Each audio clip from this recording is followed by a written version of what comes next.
What does it mean to be a samurai? Picture this. Japan, a land under the thumb of a hereditary emperor. Power and wealth once concentrated begin to spread, seeping into the provinces. From this dispersion of affluence, the samurai class emerges. They are warriors, bound by a rigid code of conduct, with a duty to protect their lord's land, even if it means paying the ultimate price.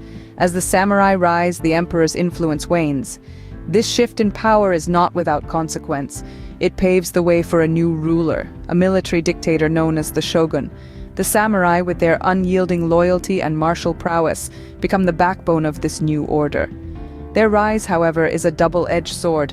It ushers in an era of peace, yet it also stokes the embers of unrest among the nobility.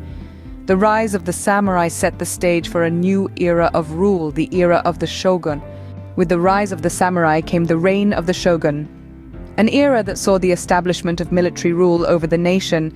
The Shōgun era was marked by a deceptive calm. The samurai, a warrior class bound by duty and honor, served their lords with unwavering loyalty. This hierarchical structure brought an era of peace, but it was not to last. As the influence of the shogun and samurai spread, so did the seeds of discontent. The struggle for power and territorial control ignited conflicts, plunging Japan into a period of civil war. The samurai found themselves on the front lines, their lives a testament to their code, death before dishonor. And when defeat was inevitable, the samurai chose to uphold their honor through the ritual of seppuku, a self-inflicted death. This was the brutal reality of the Shogun era, where honor was paramount and life was a fleeting shadow. War was a way of life, death before dishonor, the essence of being a samurai. Amidst the chaos, a period of peace emerged under a new leader, the Taiko. This was a time when the relentless dance of war was momentarily stilled and the nation breathed a collective sigh of relief. The Taiko's reign, however, was as fleeting as a cherry blossom in spring. His untimely death left behind a fragile 7-year-old heir, not yet equipped to bear the weight of the nation's fate. The nation's course was then handed to the Council of Regents. 5 busho, each commanding a territory of strategic importance, were entrusted with the stewardship of the country. Yoshi Toranaga of Kanto, Sugiyama Josui from the northern regions, Ono Harunobu from Bungo, Kiyama Ukon Sadanaga from Higo, and Ishido Kazunari of Goshu. These were the men who stepped into the void left by the Taiko. The samurai code bound the regents to duty, even as distrust poisoned the council. Within the samurai class, women held power and foreign influences started to make their mark. These women skilled in the martial arts were also educated and accomplished. They played crucial roles in managing their households and influencing regional politics.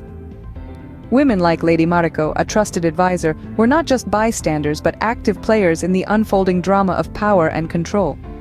As Japan's doors opened to the outside world, foreign influences began to seep in. The Christian faith, brought by European missionaries, introduced a new dynamic to the social fabric of Japan. Trade with foreign nations brought not only goods but ideas that challenged traditional norms. Yet, these foreign influences brought more than just cultural exchange.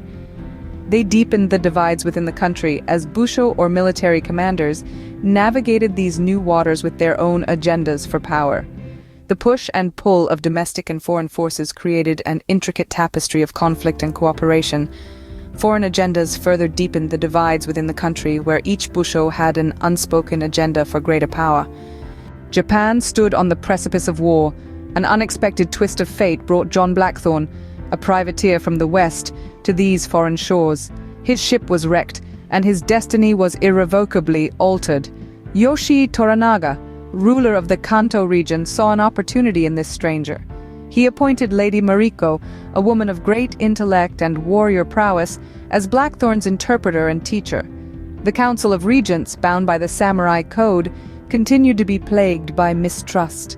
Behind their walls they strategized, each carrying an unspoken agenda for power. The anticipation of war hung heavy in the air, like a storm waiting to break. The fate of the nation was about to be decided. It would be a struggle for supremacy, a battle between old and new bloodlines, a test of honor and courage. 3 fates will be forged in one purpose: to fight for the future of a vast nation as history collides with the dawn of a new era.